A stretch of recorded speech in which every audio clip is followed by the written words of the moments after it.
Democrats, and they came in with, as you know, a rather ambitious agenda.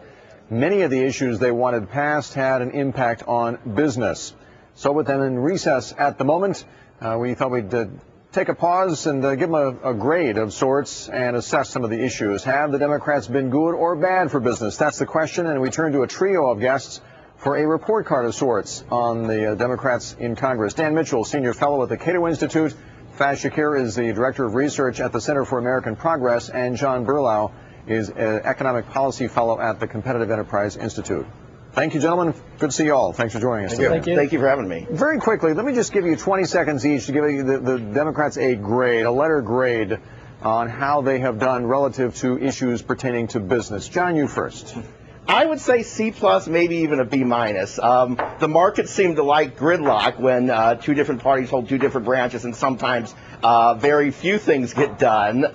So because they haven't been able to be as ambitious as they wanted to be, it might actually benefit them. And they've also been talking about good things like Sarbanes-Oxley relief and haven't been totally critical of business. So they've handled some things well, and the gridlock benefits them, actually. All right. Faiz, what letter do you give the Democrats? I'm at a B+ right now. I think that they've been pretty aggressive.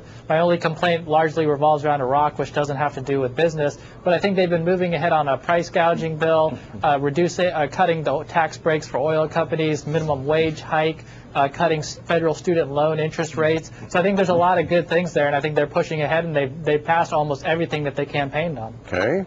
Dan? Well, I give them a D in terms of their intentions, but I agree with John that thank God we have gridlock, because it means they haven't gotten much done. If they actually did what they said they wanted to do, we'd have higher taxes, more spending, more regulation, and that would be bad for the economy. It's bad for the economy in places like France. It would be bad for the economy in the U.S. So thank God for gridlock. Let's hope they fight all year long and don't pass any legislation. Let's go over some of the issues that they identified early on that they wanted passed during this Congress and how they have done.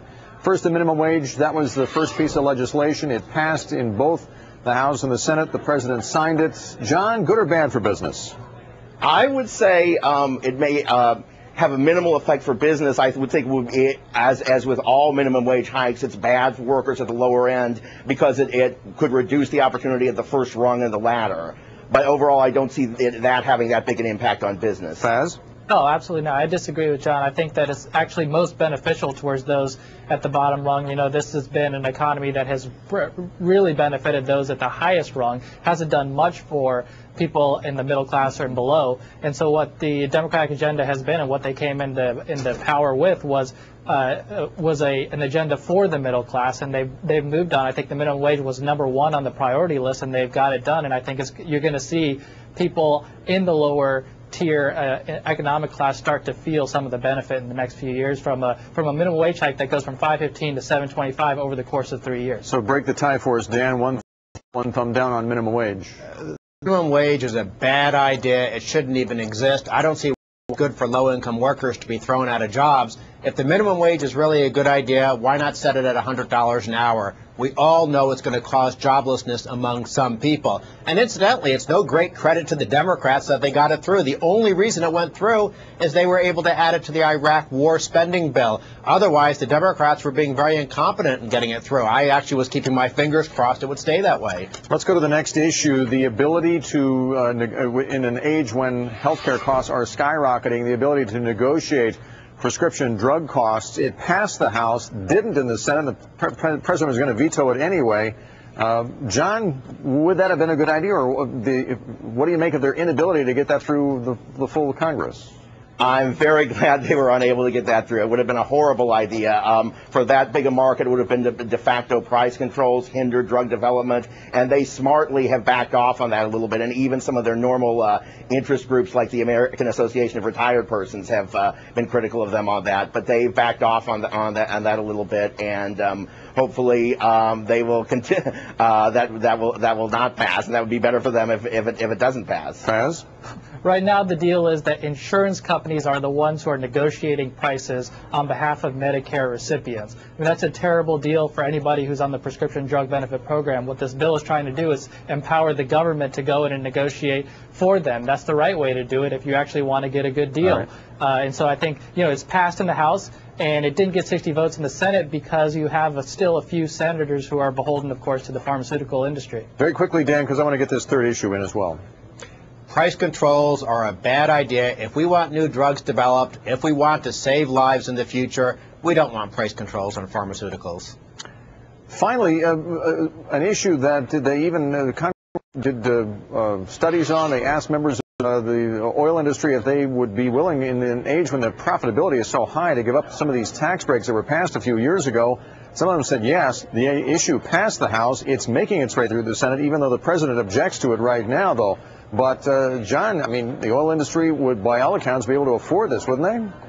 Well, yes, I mean, yes and no. The big oil companies, I mean, they can absorb a lot. It's the smaller developers, smaller refiners, I think, that would be hurt by some things. There are some subsidies in the bill that I think I would have no objection to getting rid of, but it's combined with tax hikes. Plus, in general, the Democrats are going in a bad direction as far as the regressive ethanol policies that Republicans from farm states too have been pushing, which would lead to higher costs both for food and gas prices with the ethanol mandates and subsidies. Faiz? We want to repeal tax breaks for these big oil companies because they've earned about $500 billion over the last 6 years in profits alone, and they have invested only $1 billion in clean, renewable energy sources.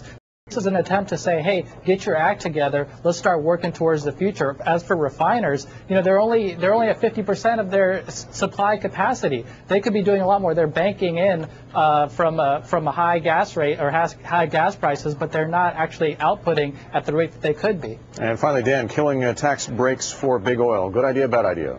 There's a lot of special interest nonsense, both on the spending side and the tax side for the energy industry, and both parties are in bed with, like, the ethanol producers and other special interests. But the notion that we should impose tax increases on American energy production, American energy exploration, American energy drilling is insane. It's almost as if Saudi Arabia and OPEC were writing this policy of the Democrats. Why would we want to make ourselves more beholden to foreign oil producers, not to mention raising taxes and giving the politicians in Washington more money to waste? Gentlemen, thank you. I'm grateful. All well behaved today. Thank you. Appreciate it. See you later. We're coming up on the half hour. We will update